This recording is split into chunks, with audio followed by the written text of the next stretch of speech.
Israel's nuclear standoff with Iran is making headlines again. Prime Minister Benjamin Netanyahu was in Washington Monday looking to shore up support from President Donald Trump for more preemptive strikes just in case Iran restarts its uranium enrichment program. This comes after Israel's air raids in June, which reportedly crippled three key nuclear sites. Mr. Netanyahu called those strikes a historic victory, claiming they flushed Iran's nuclear program down the drain. But the IAEA isn't applauding. It condemned the bombings, especially since those facilities were under international safeguards. And the agency is still working to confirm the safety status at one of the sites. Meanwhile, intelligence reports say Iran still has around 400 kilograms of uranium enriched to 60%, which is just shy of weapons grade. That has Israeli officials warning if Iran tries to rebuild, they'll strike again. Joining us now to break all of this down is Countryman. He served as Under Secretary of State for International Security Affairs under both President Obama and Trump, and as Assistant Secretary of State for International Security on Non-Proliferation. Mr. Countryman, thank you so much for the time today. Thank you for inviting me. Now, do you believe Israel's recent strikes on Iranian nuclear facilities have effectively set back Iran's weapons potential, or could they backfire by accelerating nuclear ambitions? Well, several layered answers to that question. First, without doubt, that the attacks by Israel and the United States have set back the program. Iran cannot rapidly rebuild the number of centrifuges and the advanced facilities it had.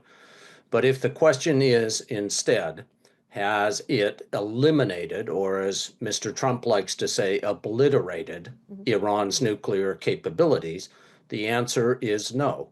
If Iran chose, with its 400 kilograms of uranium enriched to 60%, to sprint towards the production of weapons-grade fissile material, that is 90%, it does not need all of the centrifuges that it once possessed.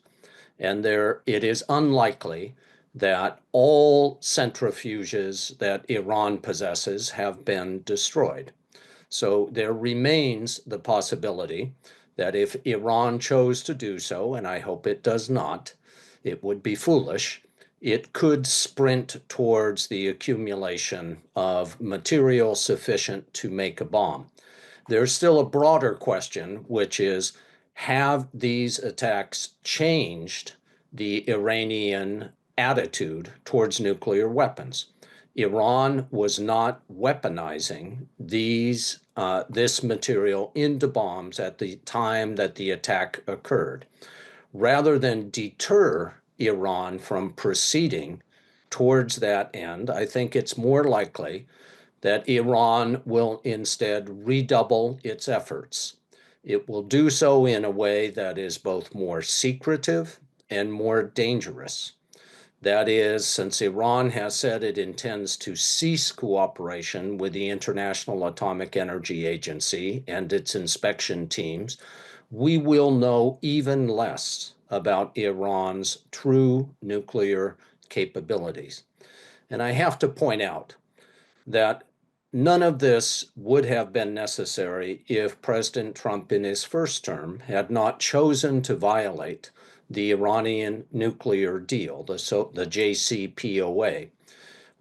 It was only after the U.S. violated the deal that Iran began enriching beyond the very strict limits set by that agreement. And it was only then that it gradually reduced its cooperation with the IAEA inspection teams. And that's how we got to the point in 2025, 7 years after Mr. Trump's decision, that Iran actually was closer to accumulating that kind of fissile material.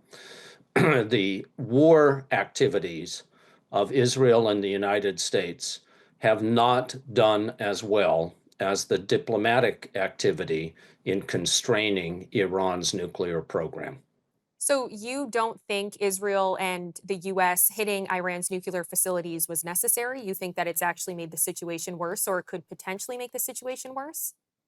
I don't believe it was necessary. I don't believe from the U.S. point of view that it was either constitutional or legal. It can make the situation worse in that the only way that we can ever know that Iran's nuclear activities are not moving towards a weapon is with the presence of the International Atomic Energy Agency. The US and Israel can't do that without the IAEA. And if instead of having a somewhat transparent program constrained by an international agreement, an agreement shared by many other parties, many other states, if instead of that we have a situation of permanent hostility among Israel, Iran, and the United States, we will not have that guarantee of no Iranian nuclear weapon. From a non-proliferation standpoint, how does the bombing of safeguarded IAEA facilities by a non-NPT country like Israel affect the integrity of international norms? I think it affects the integrity of international norms on several levels. First of all, Israel has justified its attack by claiming that Iran was imminently in possession and could use a nuclear weapon. This is not true. It is the same thing that Mr. Netanyahu has been saying constantly since 2012. In fact, Iran does not have a nuclear weapon. Iran was not in the process of weaponizing the enriched material that it had. So the Israeli claim that their attack was justified to prevent an imminent nuclear attack on Israel is simply incorrect. So, as a matter of international law, the so-called preemption of an attack by Iran upon Israel has no factual basis. In the non-proliferation sense, we do have one of the most important and successful treaties in world history, the Nuclear Non-Proliferation Treaty, to which Iran was a party. Israel has never been a party, and Israel is the only state in the Middle East that holds nuclear weapons. The integrity of that treaty has been undermined by the United States and Israeli actions. All those 175, 180 countries that have promised not to build nuclear weapons under this treaty have to look at a situation in which two nuclear-armed states, Israel and the United States, have attacked a non-nuclear armed state, that is Iran, and every country has to ask, is there any genuine security other than in the possession of nuclear weapons? Certainly, countries that possess nuclear weapons don't see their capitals bombed by other countries. So the incentive for Iran to move from a strong enrichment program and take the next step and begin to build weapons is increased. The incentive for other countries that feel threatened by neighbors, that see, for example, the impunity with which Russia attacks Ukraine or the way that Israel wages war in Gaza, they will have an increased incentive to seek nuclear weapons as well. The US has been the leader for 70 years in trying to prevent the proliferation of nuclear weapons. And this step by Israel and the United States not only weakens that leadership, it weakens the integrity of the most important nuclear treaty we have. Now, Israel's nuclear arsenal remains undeclared. In your opinion, should the U.S. push for more transparency from its allies, especially as tensions with Iran escalate, as you've mentioned? Perhaps not at this moment, but in the long run, one of the issues that I worked on as Assistant Secretary of State for Non-Proliferation in the Obama administration was, can we begin a discussion of creating a zone free of nuclear and other weapons of mass destruction in the Middle East?